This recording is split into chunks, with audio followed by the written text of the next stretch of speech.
All right, so we're diving deep into this Hurricane Helene business today. Um, everyone wants to know, right, where's it going? How bad is it going to be? And like, what should we be doing? And we've got like a ton of articles and reports to go through. Yeah, and it's more than just the what, it's the why. Why is the storm's path important? Why does the intensity matter? We'll try to make sense of it all, connect the dots between those things and what it could mean for different areas. So Helene, right now, Category 4 hurricane headed straight for Florida's Big Bend Panhandle region. It's moving fast and, yeah, it's a serious situation. And this is a big deal for a couple of reasons. First off, Category 4, that means winds of 130 miles per hour or more. That is more than enough to cause some really serious damage. And the second thing is the Big Bend area, they just haven't seen a hurricane this strong ever, actually. Wow, that's kind of crazy. We're seeing reports that it could be even stronger than Idalia was last year. Like some places are preparing for a surge twice as high. Can you even imagine that? Yeah, and that storm surge is a huge concern, especially in the Big Bend area. We could see up to 20 feet of surge. Think about Cedar Key. Yeah. They might see water levels higher than a record set 128 years ago. 20 feet. That's like taller than my house. And it's not just the coast either. The reports are saying that even inland, we could see hurricane force winds, like even in Atlanta. Absolutely. And you have to remember, Helene is a big storm, and it's moving fast. So those strong winds, they cover a much wider area than a smaller, slower storm would. It's going to travel further inland. We're seeing reports, too, about dangers beyond just the wind and the water. Yeah. Like tornadoes are a possibility, especially in the mountains, and landslides are a big concern, too. Yeah. Tornadoes are always something to watch out for with hurricanes. They usually form on the east side of the storm. So that puts parts of Florida, Georgia, South Carolina, all at higher risk. And then you've got the heavy rain we're expecting. And when you combine that with the mountains in the Appalachians, landslides are definitely a real threat. It's a huge area that's going to be affected. And people are definitely taking it seriously. It seems like we're seeing evacuations, schools and airports are shutting down, and some places are even enacting curfews. It's good to see people taking those steps. It shows that they understand how serious this is. It's a reminder that we all need to be prepared when something like this happens. And speaking of being prepared, there's this quote from the sheriff's office in Taylor County, and it's really something. They're telling people that aren't evacuating to write their name and information on their arm with a permanent marker, just in case. Wow, that is intense. It shows how serious this really is. Yeah, for sure.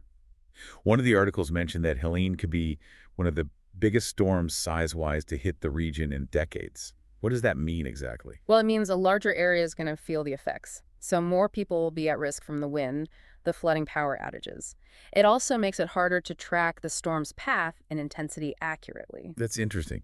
So we tend to focus on the category of the storm, but the size is really important too. Yeah, exactly. A smaller storm might be more intense, but it causes that intense damage in a smaller area. But a larger storm, even if it's not as intense, can impact a much wider region. So the damage might be more widespread, even if it's not as severe in any one spot. One of the articles mentioned Hurricane Irma. It was even bigger than they're predicting Helene will be. And that wasn't that long ago, 2017. Right. And before that, you have to go all the way back to Wilma in 2005 and Opal in 1995 to find storms that big in the Gulf. Yeah. It really makes you think, It does. It really highlights how we tend to focus on what happens right when the storm hits. But these things, they have an impact for years, even decades. It's not just about the damage you see right away. Yeah, absolutely. One of the articles I read had this quote from a woman in Tallahassee, Sharonda Davis. She had to evacuate to a shelter. And she said, it's the aftermath they're going to have to face that's the scariest part. And that just really stuck with me. Yeah, I can see why recovering from a hurricane is a long process. It's hard. It's rebuilding homes and businesses, of course. But it's also about putting lives back together, rebuilding communities, getting back to a sense of normalcy. It takes time. It's a marathon for sure, not a sprint. One article I read said the power could be out for weeks in some areas. Can you imagine? No power for weeks in that Florida heat. Oh, man. That would be rough. It really shows how important it is for communities to be resilient, to be able to adapt and support each other when something like that happens, when there's that much disruption for that long. And you do see that community spirit in these articles. In the middle of all these evacuations and preparations, there are all these stories of people who are staying put. Some of them have to, some of them are choosing to. Yeah, one article I was reading, it was about this fisherman, Philip Took. He's riding out the storm on his boat. He said if he loses the boat, he loses everything. It's a tough decision to have to make. It is. And there are so many factors that go into that decision, right? Yeah. For some people, their jobs depend on them being there. For others, it's their home. Even if it's dangerous, they don't want to leave. That's right. And then you have people who can't evacuate even if they want to. They just don't have the resources or the support to go anywhere. That's really sad to think about. One article mentioned that people living in mobile homes are really worried they could lose their homes completely. It's a reminder that not everyone is equally prepared for something like this. Absolutely. And it shows how important it is to have disaster plans in place that consider everyone.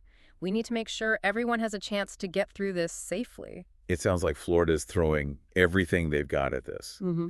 But the articles also said that there's already a big federal response happening, too. Yeah, FEMA is already sending search and rescue teams, supplies, all kinds of resources. It's really important for the federal government to step up and help states and local communities during these kinds of disasters. It's a reminder that we're all in this together, right? Even with a storm as powerful as Helene, when we work together, when we all take responsibility for each other, we can get through it. It's really inspiring to see all those people, the meteorologists, the first responders, all those folks working so hard to keep everyone safe. For sure. And we can't forget about all the regular people, too. The neighbors, helping neighbors, the volunteers, the community organizations. They're all heroes, too. It's true. It seems like in the worst times, that's when you see the best in people. This whole Helene situation is pretty intense. It sounds like we're in for a wild ride over the next few days. Everyone out there, please stay safe, stay informed, and be prepared. And let's keep all the people in Helene's path in our thoughts, and everyone who's working so hard to help them. It makes you think about how we get ready for these things as a society, not just the immediate response, but like the long-term recovery. How do we build communities that can bounce back from something like this? That's a really good point. It's not just about getting through the storm itself, but about what we do afterward. How do we rebuild? What do we learn? Exactly. Hurricane Helene is a powerful reminder that nature is powerful, but it also shows how strong and resilient people can be. You really see that spirit in these articles. Stories of people being selfless, being brave, coming together to help each other. It's pretty amazing when you think about it. It is. It reminds us that even when things seem chaotic and uncertain, there's always hope. I like that.